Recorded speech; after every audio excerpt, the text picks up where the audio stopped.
حضرت ابو ذر رضی اللہ تعالیٰ عنہ بیان فرماتے ہیں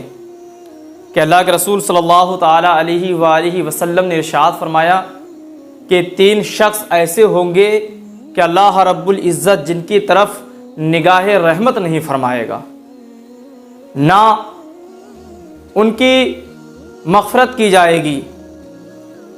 اور بلکہ وہ بڑے عذاب میں مبتلا کیے جائیں گے، بہت بڑے خسارے میں رہیں گے۔ حضرت ابو ذر رضی اللہ تعالیٰ عنہ نے بارگاہ مصطفیٰ میں عرض کیا، یا رسول اللہ، وہ شخص کون ہیں کہ اللہ رب العزت جن کی طرف نگاہ رحمت نہیں فرمائے گا؟ اللہ کے رسول صلی اللہ تعالیٰ علیہ وآلہ وسلم ارشاد فرماتے ہیں وہ 3 شخص ہیں کہ اللہ جن کی طرف نگاہ رحمت نہیں فرمائے گا، جس میں سے پہلا شخص وہ ہے کہ جو اپنے کپڑوں کو لٹکا کر کے چلتا ہو فخر کی وجہ سے، دوسرا شخص وہ جو احسان جتاتا ہو، اور تیسرا شخص وہ ہے کہ جو جھوٹ بول کر کے روزی کماتا ہو۔ اللہ کے رسول فرماتے ہیں کہ پہلا وہ شخص کہ جو اپنے کپڑے پر فخر کرے، اپنے کپڑوں کو اتنا نیچا پہنے اور اس کو پہننے کے بعد اس پر فخر کرے کہ دیکھو میں جو ہوں وہ کوئی نہیں ہے، اپنے کپڑوں پر فخر کرتا ہوا لوگوں کو جو ہے نیچا دکھانے کی کوشش کرے، ایسے شخص پر اللہ رب العزت نگاہ رحمت نہیں فرمائے گا۔ اللہ کے رسول فرماتے ہیں اور وہ شخص کہ جس نے کسی کے ساتھ بھلائی کی، احسان کیا، کسی ایسے موقع پر اس کا ساتھ دیا، اس کی مدد کی کسی کے ذریعے،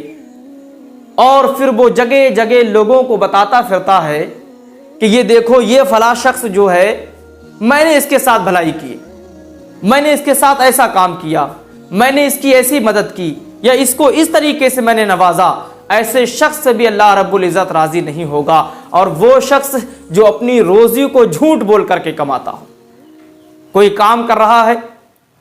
اور اس نے اس میں جھوٹ شامل کر لیا، کسی نے کوئی چیز بیچی، خریدنے والے نے کہا کہ اتنے میں دے دی جائے، تو بیچنے والا کہنے لگتا ہے، اکثر آپ نے بھی دیکھا ہوگا، میں بھی دیکھتا ہوں کہ بیچنے والا کہتا ہے اللہ کی قسم مجھے تو اتنے میں پڑی نہیں، میں تمہیں کہاں سے دے دوں،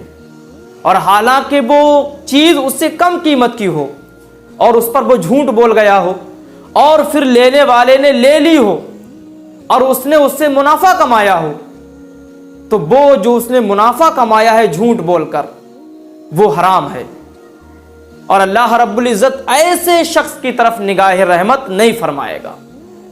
تو ہمیں اپنے اوپر غور فکر کرنا چاہیے کہ ہم جو مالی تجارت کر رہے ہیں، کوئی کاروبار ہے ہمارا، ہم کوئی کام کر رہے ہیں، اس میں جھوٹ تو شامل نہیں، اس میں کوئی کذب تو نہیں، اس میں کوئی دھوکہ دھڑی تو نہیں، ناپ تول میں کوئی کمی تو نہیں، یا ہم نے کسی پر احسان کر دیا، کسی کا کام نکال دیا، کسی کے گرے وقت میں کام آ گئے، پھر جگہ جگہ لوگوں کو جا کر کے بتا رہے ہیں کہ میں نے فلاں شخص کے ساتھ بہت اچھا کام کیا پر اس نے میرے ساتھ اچھا نہ کیا، یا اپنے کپڑوں کو تکبر کی بنا پر لٹکائے گھومتے ہیں، ایسے شخص اللہ رب العزت راضی نہیں ہوگا، بلکہ انہیں بڑا سخت عذاب دیا جائے گا۔